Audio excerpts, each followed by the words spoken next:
മഞ്ഞപ്പിത്ത ബാധ വ്യാപകമായ എറണാകുളം വേങ്ങൂരിൽ രോഗവ്യാപനം നിലനിൽക്കെ തന്നെ കുടിവെള്ള സാമ്പിളുകളുടെ പരിശോധന ആരോഗ്യവകുപ്പ് അവസാനിപ്പിച്ചു. വിവരാവകാശ നിയമപ്രകാരം ആരോഗ്യവകുപ്പ് നൽകിയ മറുപടിയിലാണ് കഴിഞ്ഞ മെയ് 15-ന് ശേഷം കുടിവെള്ള പരിശോധന നടത്തിയിട്ടില്ല എന്ന് വ്യക്തമാക്കുന്നത്. ജല അതോറിറ്റി വിതരണം ചെയ്ത കുടിവെള്ളത്തിലൂടെയാണ് ഇവിടെ രോഗവ്യാപനം ഉണ്ടായതെന്ന് നേരത്തെ തന്നെ സ്ഥിരീകരിച്ചിരുന്നു. കഴിഞ്ഞ ഏപ്രിൽ 17-നാണ് 3 വർഷത്തിനു ശേഷം എറണാകുളം വേങ്ങൂർ പഞ്ചായത്ത് പരിധിയിൽ ഹെപ്പറ്റൈറ്റിസ് എ വിഭാഗത്തിൽപ്പെട്ട മഞ്ഞപ്പിത്തം സ്ഥിരീകരിക്കുന്നത്. 200-ലധികം പേരിൽ രോഗം വ്യാപിക്കുകയും 3 പേർ മരിക്കുകയും ചെയ്തിരുന്നു. ഇപ്പോൾ നിരവധി പേർ ഗുരുതരാവസ്ഥയിൽ ചികിത്സയിൽ തുടരുകയാണ്.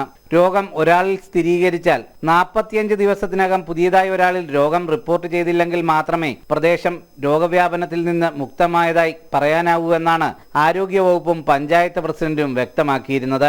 വേങ്ങൂരിൽ രോഗവ്യാപനത്തിന് കാരണമായത് ജല അതോറിറ്റി വിതരണം ചെയ്ത കുടിവെള്ളത്തിലെ അണുബാധയാണെന്ന് ആരോഗ്യവകുപ്പ് സ്ഥിരീകരിച്ചിരുന്നു. എന്നാൽ രോഗവ്യാപനം നിലനിൽക്കെ തന്നെ പ്രദേശത്തെ ജലസ്രോതസ്സുകളിലെയും ജല അതോറിറ്റി വിതരണം ചെയ്യുന്ന കുടിവെള്ളത്തിന്റെയും പരിശോധന കഴിഞ്ഞ മെയ് 15-ന് ശേഷം നടത്തിയിട്ടില്ലെന്നാണ് ആരോഗ്യവകുപ്പ് വിവരാവകാശ പ്രകാരമുള്ള ചോദ്യത്തിന് മറുപടി നൽകിയിട്ടുള്ളത്. രോഗപ്രതിരോധ നടപടികളിൽ ആദ്യഘട്ടത്തിൽ ആരോഗ്യവകുപ്പിൽ നിന്നുണ്ടായ അനാസ്ഥയുടെ തുടർച്ചയായാണ് ഈ സമീപനത്തെ വിലയിരുത്തുന്നത്. സുധീഷ് ഗോപാൽ, ജനം, കൊച്ചി.